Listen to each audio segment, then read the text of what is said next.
ಹಾಲು ಕೆಟ್ಟರೂ ಹಾಲು ಮತ ಕೆಡಲ್ಲ ಅಂತ ಒಂದು ಮಾತಿದೆ ನಮ್ಮೊಳಗೆ.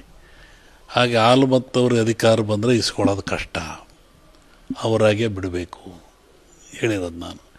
ಯಾಕೆ ಹಕ್ಕಬುಕ್ಕರು ಯಾರು? ಹಾಲು ಸ್ಥಾಪಕರು ವಿಜಯಾರಣ್ಯ ಕಟ್ತಾರೆ 5 ಜನ ಅವರು. ಹಕ್ಕಬುಕ್ಕರು ಸಾಮ್ರಾಜ್ಯ ಇವತ್ತು ವಿಜಯದಶಮಿ ಏನು ನಡೀತಾಯಿದೆ, ಇವತ್ತು ನಡೀತಾಯಿದೆ, ಹಕ್ಕಬುಕ್ಕರು ಮಾಡಿದ್ದು.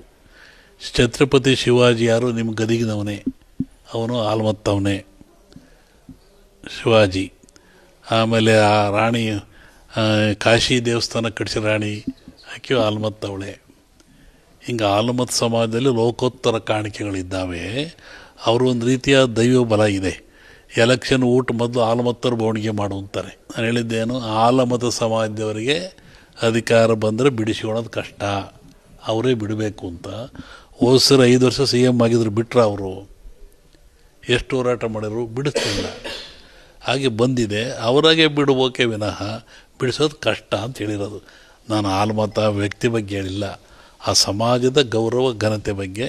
ಆ ಆಳ್ಕೆ ಶಿವಾಜಿ ಹೆಸರು ಇವತ್ತು ಐತಲ್ಲಪ್ಪ, ಶಿವಾಜಿ ಮರಾಠ ಅಂತಾರೆ, ಕುರುಬರ ಅವನು, ನಿಮ್ಮ ಗದಿಗಿನವನೇ ಅವನು, ಇತಿಹಾಸ ತೆಗಿರಿ, ಇಲ್ಲೇನೆ ಅವನು.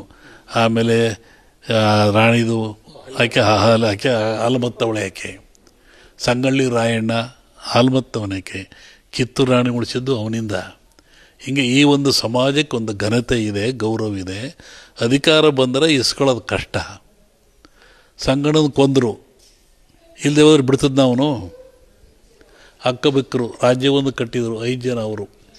ವಿಜಯನಗರ ಸಾಮ್ರಾಜ್ಯ ಹೆಸರು ಉಳಿತು. ಇವತ್ತು ಮೈಸೂರು ದಸರಾ ನಡೀತಿರೋದು ಎಲ್ಲಿಂದ? ಅವರಿಂದಲೇ. ಹಾಗಾಗಿ ಆ ಒಂದು ಸಮಾಜದ ಘನತೆ ಬಗ್ಗೆ ಹೇಳಿದೆ ನಾನು ಒಬ್ಬ ವ್ಯಕ್ತಿ ಬಗ್ಗೆ ಹೇಳಲಿಲ್ಲ.